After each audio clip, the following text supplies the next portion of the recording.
மண்மீதில் மங்கையர்கள் மாங்கல்யம் காப்பவளே, மலர்கூந்தல் குங்குமம் நிலை பெற செய்பவளே.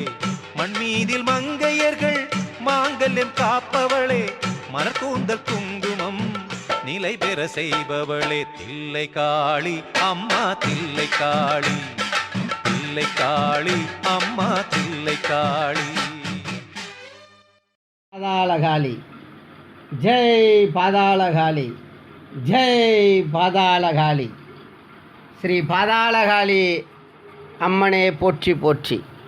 பக்தகோடி பேரன்பர்களே, இந்த ஆலயம் சாதாரண ஆலயம் கிடையாது.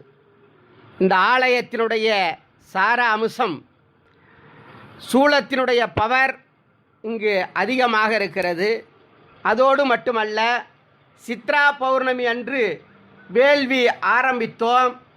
அதிலிருந்து 10வது மாதமாக இந்த ஆலயம் நிர்மாணிக்கப்பட்டு விசேஷ திரு அஷ்டபந்தன மகா கும்பாபிஷேகம் நடைபெற்றது. 10 மாதத்திலே கும்பாபிஷேகம் நடைபெற்றது இவ்வாலயத்தினுடைய சிறப்பாகும். இவ்வாலயம் 10 மாதம், ஒரு குழந்தையினுடைய ஜனனகாலம் 10 மாதங்கள். இந்த ஆலயமும் ஜனனகாலம் 10 மாதம்தான். 10 மாதம் முடிந்ததும் பாதாளகாளி உயிரோடு அவள் குழந்தை வடிவமாக பிறந்தாள். அப்பேற்பட்ட இந்த ஆலயத்தில் நிகும்பலா ஹோமம் என்று செய்யப்படுகிறது. பிரத்யங்கரா தேவிக்கு நிகும்பலா ஹோமம் என்று செய்யப்படுகிறது. இந்த ஹோமத்திலே கலந்து கொள்ளும் அன்பர் பெருமக்கள் சகல இன்பங்களும் அடைவார்கள், சகல இன்பங்களும் அடைவார்கள். இது திண்ணமான ஒரு சொல்லாகும். அமாவாசை அன்று, ஒவ்வொரு அமாவாசை அன்றும் பகல் 11 மணிக்கு வேள்வி நடைபெறும். இந்த வேள்வியை தனிநபர்களும் செய்கிறார்கள், பொதுவாகவும் செய்கிறார்கள். இந்த வேள்வியை தனிநபர் செய்யும் பொழுது அவர்களுக்கு என்ன வேண்டுதல் வைக்கின்றார்களோ அந்த வேண்டுதல் உடனே நிறைவேறுகிறது. இந்த வேள்வியை தனிநபர் செய்யும் பொழுது அவர்களுக்கு உள்ள குறைகள் அத்துணையும் பொடி பொடி ஆகிறது. வேறொன்றும் கிடையாது, எல்லாம் பலர்கண்ட உண்மை, மக்கள் அறிந்த உண்மை. இந்த சூலத்திற்கு அவ்வளவு ஒரு மகத்துவம் உண்டு. இந்த பாதாளகாளி என்பவள் ரொம்பவும் அற்புதமான சக்தி பெற்றவள். இந்த அற்புதமான சக்தி நாம் எல்லோரும் அதை பற்றி கொள்ளுதல் வேண்டும். இந்த அற்புத சக்தியை நாம் எல்லோரும் பற்றி கொள்ளுதல் வேண்டும். அந்த பிருத்திங்கராதேவியினுடைய திரு அருளையும் நாம் பெற்றுக்கொள்ளுதல் வேண்டும். ஆக நீங்கள் எல்லோரும் இதை கண்ணுறும் செவிகேற்கும் பக்தர்கள் எல்லோரும் ஒவ்வொரு அமாவாசை பௌர்ணமி அன்று இந்த ஆலயத்திற்கு வந்திருந்து ஸ்ரீ பாதாளகாளி அம்மனை வணங்கினால் சகல பிணிகளும் தூள் தூளாகும் என்பதை உறுதியோடு தெரிவித்துக் கொள்கிறோம். அதோடு மட்டுமல்ல, குழந்தைகள் கல்வி மேன்மை, உத்தியோக மேன்மை, அரசியல் பதவி வாய்ப்பு மேன்மை, எல்லாம் குழந்தை பேரின்மை, சகல சங்கடங்கள், வீட்டிலே துன்பங்கள், பில்லி சூனியம், ஏவல் வைப்பு, சகல கோளாறுகள், இது எல்லாம் இந்த ஆலயத்திற்கு வந்தால் பொடி பொடி ஆகும். இது பலர்கண்ட உண்மை. 10 மாதத்தில் ஒரு ஆலயம் ஆரம்பித்து 10வது மாதம் கும்பாபிஷேகம் ஆகிறது என்றால் அதனுடைய சாத்தியம் வேறு எதுவும் கிடையாது. அவள் இந்த நடுவீரப்பட்டிலே 10வது மாதம் குழந்தையாக பாதாளத்திலே பிறக்கின்றாள். அவள்தான் பாதாளகாளி.